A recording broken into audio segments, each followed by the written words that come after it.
everyone, today I will be talking about the electron transport chain.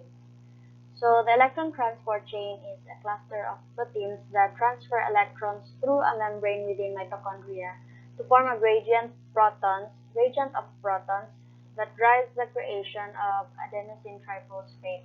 So ATP is used by the cell as the energy for metabolic processes for cellular function. So during the process, a proton gradient is created when the protons are pumped from the mitochondrial matrix to the intermembrane space of the cell, which also helps in driving ATP production. So the amount of ATP created is directly proportional to the number of protons that are pumped across the inner mitochondrial membrane.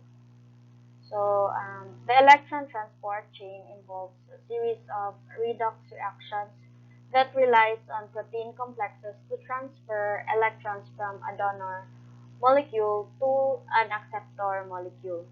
So as a result of these reactions, the proton gradient is produced, enabling mechanical work to be converted into chemical energy, allowing ATP synthesis. The complexes are embedded in the inner mitochondrial membrane called the cristae in eukaryotes. Enclosed by the inner mitochondrial membrane is the matrix, which is where necessary enzymes such as pyruvate, dehydrogenase, and pyruvate carboxylase are located. The process can also be found in photosynthetic eukaryotes in the thylakoid membrane of chloroplasts and in prokaryotes, but with modifications. So there are four complexes composed of proteins labeled from 1 through 4, and the aggregation of these four complexes together with associated mobile accessory electron carriers is also called the electron transport chain. So the electron transport chain is present in multiple copies in the inner mitochondrial membrane of eukaryotes and the plasma membrane of prokaryotes. Note that however, the electron transport chain of prokaryotes may not require oxygen, as some live in anaerobic conditions. So the common feature of all electron transport chains is the presence of a proton pump to create a proton gradient across the membrane. In the electron transport chain, electrons move along a series of proteins to generate an expulsion type force to move hydrogen ions or protons across the mitochondrial membrane. So the electrons begin their reactions in complex 1, continuing onto complex 2, traverse to complex 3 and cytochrome C via coenzyme Q, and then finally to complex 4.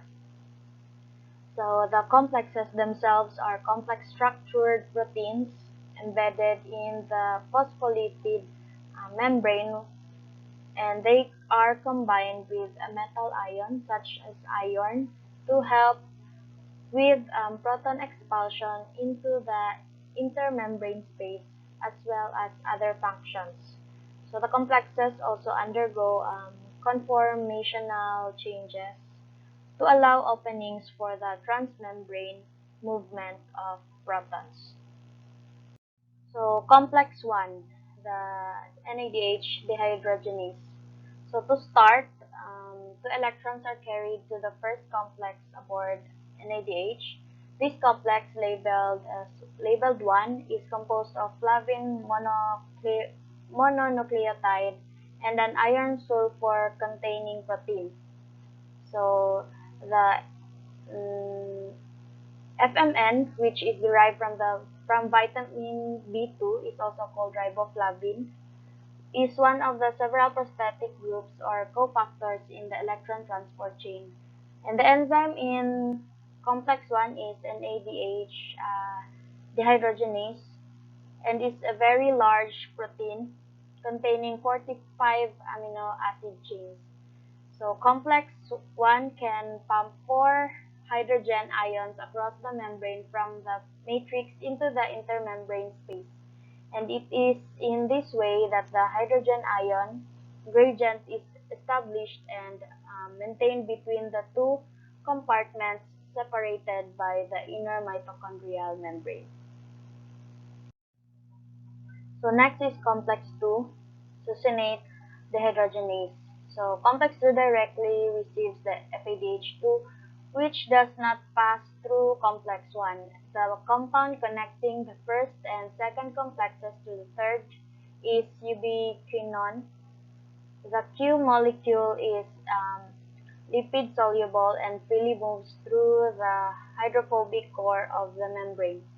Once it is reduced, Q delivers its electrons to the next complex in the electron transport chain, and then the Q receives the electrons derived from the NADH from complex 1 and the electrons derived from the FADH2 from complex 2, including succinate dehydrogenase.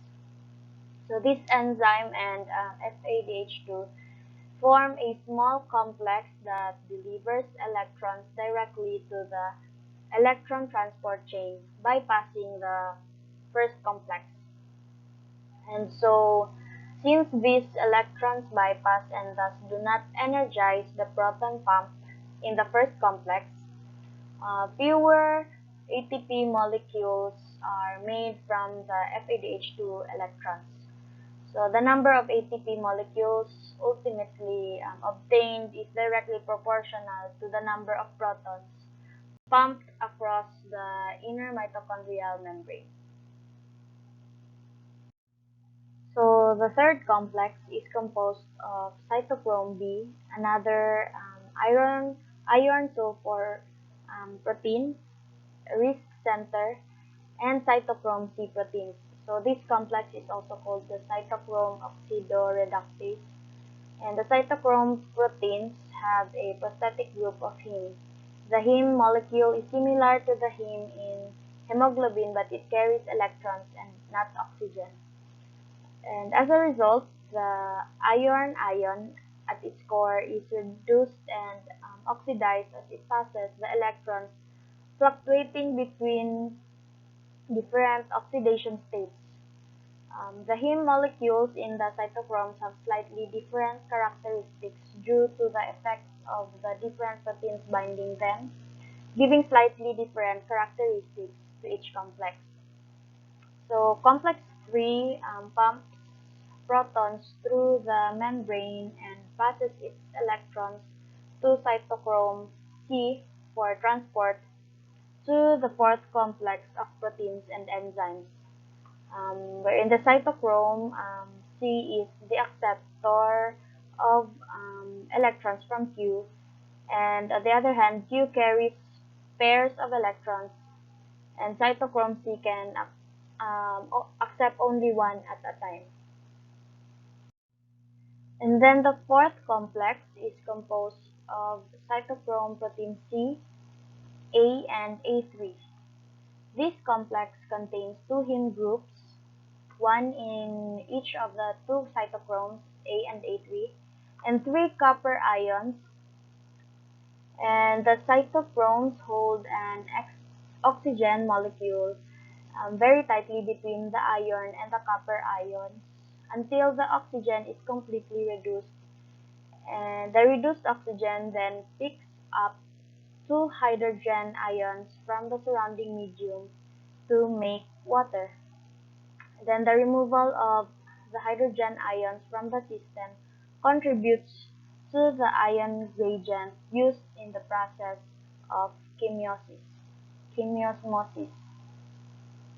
So overall, the electron transport chain is the last component of aerobic respiration and is the only part of glucose metabolism that uses atmospheric oxygen. So oxygen continuously diffuses into plants, in animals, and it also enters the body through the respiratory system. So the electron transport is a series of redox reactions that resemble a relay race or bucket brigade in that electrons are passed rapidly from one component to the next, to the endpoint of the chain where the electrons reduce molecular oxygen, producing water. So that would be all, and thank you and God bless.